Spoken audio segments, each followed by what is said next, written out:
Assalamualaikum warahmatullahi wabarakatuh. Halo semuanya, bertemu lagi bersama saya Zahratul Jannah di Learning Journal yang ke-10 di mata kuliah penulisan berita dan artikel. Seperti biasa ya teman-teman, di sini saya akan menceritakan kegiatan selama 1 MK mata kuliah penulisan berita dan artikel di minggu ini, tepatnya di hari Selasa kemarin. Membahas apa aja sih kita selama jam pelajaran, jam mata kuliah? Mari kita bahas satu persatu. Seperti biasanya teman-teman masih membahas mengenai karya tulis ilmiah, ya karena memang mata kuliahnya juga membahas mengenai itu ya. Karya tulis ilmiah yang juga kebetulan Pak Adi juga memberikan tugas kepada kami selaku mahasiswa untuk membuat artikel jurnal, dan beliau juga menyampaikan atau menjelaskan mengenai apa tujuan dari pembuatan karya tulis ilmiah, ya jurnal lah gitu kita sebutnya. Terus apa fungsinya, terus juga jurnal itu sebagai apa, dan penulisan, beliau juga menjelaskan mengenai penulisan artikel jurnal. Ya, langsung saja teman-teman kita masuk ke pembahasan intinya. Yang pertama itu di sini saya akan menjelaskan atau membahas mengenai kenapa seseorang membuat karya tulis ilmiah, apa tujuannya gitu ya. Kebanyakan ya, dan memang ya ini tujuannya gitu, orang membuat jurnal atau karya tulis ilmiah itu ya sebagai yang pertama, jika dilakukan untuk mahasiswa ya seperti saya, seperti teman-teman sekolah juga ya, salah satunya untuk memenuhi syarat kelulusan, karena ada beberapa instansi yang memang syarat kelulusannya itu harus membuat karya tulis ilmiah. Kemudian juga sebagai diseminasi itu sebagai penyebaran informasi kepada masyarakat, kepada pembaca. Kemudian selanjutnya teman-teman di sini itu ada, beliau juga menjelaskan atau menyebutkan adanya tridharma dalam perguruan tinggi. Yang pertama itu tridharma, yang pertama adanya pengajaran, yang kedua penelitian, kemudian yang ketiga itu adanya pengabdian. Nah, pembuatan jurnal juga atau artikel ini bisa dikatakan sebagai media komunikasi ilmiah. Adapun untuk fungsi menulis jurnal itu ada tiga aspek ya teman-teman. Yang pertama sebagai fungsi ilmiah, yang kedua itu sebagai fungsi sosial, dan juga ada fungsi ekspresi. Adapun ciri-ciri artikel yang juga Pak Adi sampaikan kepada kami, yang pertama artikel itu harus objektif dalam artian ya berdasarkan fakta dan data.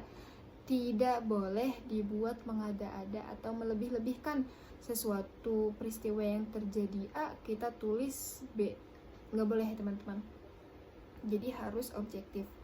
Kemudian selanjutnya adanya ciri-cirinya itu rasional itu dalam artian dikaji secara mendalam. Yang ketiga kritis itu memberikan masukan yang tajam. Seorang penulis itu harus memiliki pemikiran yang kritis ya teman-teman.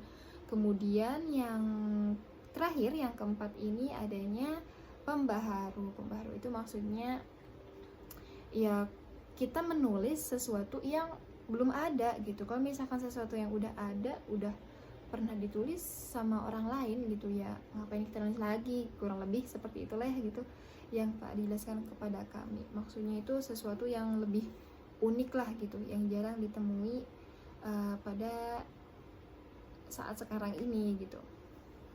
Kemudian selanjutnya beliau juga menjelaskan mengenai memulai menulis artikel jurnal. Artikel jurnal itu ditulis tidak terlalu mudah, tapi juga tidak terlalu sulit gitu. Jurnal ya ditulisnya. Kemudian ya tujuannya juga ya untuk menyampaikan sesuatu atau untuk menyebarkan informasi gitu kepada masyarakat. Kemudian ya seperti yang tadi sudah dijelaskan ya, bahwasanya jurnal itu juga bisa dikatakan sebagai media komunikasi ilmiah, ya seperti apa ya, buku, jurnal, terus abstrak, proceeding, dan lain-lain. Kemudian selanjutnya ada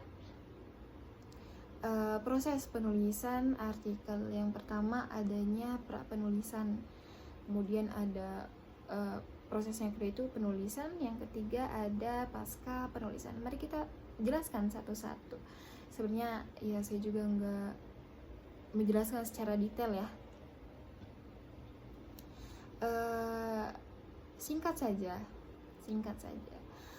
Pra penulisan itu meliputi adanya pencarian dan pengembangan gagasan, misalkan mencari bobot permasalahan, urgensi dari penulisan tersebut, kemudian orisinalitas, kemutahiran dari penulisan tersebut, kedalaman mengenai gagasan, kemudian pengungkapan gagasan, dan juga ragam bahasa atau hal-hal teknis penulisan. Kemudian selanjutnya ada pemahaman metode, yakni dengan melakukan penelitian kualitatif atau penelitian kuantitatif. Kemudian selanjutnya ada pencarian referensi, bisa dari buku, jurnal, dan sebagainya, atau bisa dari data yang diambil dari peristiwa yang kita tulis. Kemudian adanya perencanaan naskah. Nah, selanjutnya di proses yang kedua itu ada tahap penulisan. Tahap penulisan itu mencakup apa saja? Yang pertama, proses penulisan itu bersifat universal. Maksudnya itu mengacu pada ragam bahasa tulis yang baku. Kemudian gaya bahasa penulisannya itu gaya bahasa selingkung. Gaya bahasa selingkung itu maksudnya sistematika sistematika penulisan, kemudian cara merujuk, cara menulis daftar rujukan, penyajian tabel, penyajian gambar, juga penulisan identitas penulis. Jadi itu ya yang terdapat dalam gaya bahasa selingkung. Kemudian adanya draft kasar tulisan, atau semisalkan jangan takut menulis, seperti itulah. Kemudian adanya anatomi penulisan.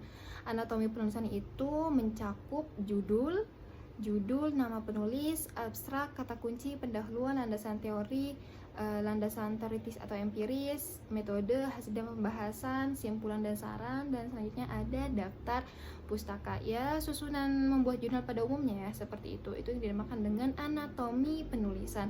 Kemudian juga selanjutnya ada abstrak ya yang sudah tadi jelaskan ya, cuman kalau misalkan jelasin satu persatu itu mungkin waktunya ini nggak cukup. Kemudian selanjutnya apa selanjutnya? Oh iya, yang terakhir ada pasca penulisan. Pasca penulisan ini berisikan adanya revisi naskah dari mulai abstrak, isi, bacaan, ejaan, tanda baca, dan juga lain-lainnya. Kemudian ada penyuntingan naskah. Penyuntingan naskah ini untuk memperkecil kelemahan dan kesalahan penulisan. Kemudian tahap yang terakhir itu adanya publikasi. Publikasi itu mencakup nama berkala, kelembagaan penerbit, penyunting, kemantapan penampilan, gaya penulisan, substansi, keberkalaan, kewajiban pasca terbit, dan sebagainya. Jadi seperti itu teman-teman, untuk pembahasan, kurang lebih pembahasan yang disampaikan oleh Pak Adi di pertemuan keberapa ya? Saya lupa. Ya, kurang lebih seperti itu. Mohon maaf untuk kalau misalkan banyak kebelibetnya ya. Wassalamualaikum warahmatullahi wabarakatuh. Bye bye.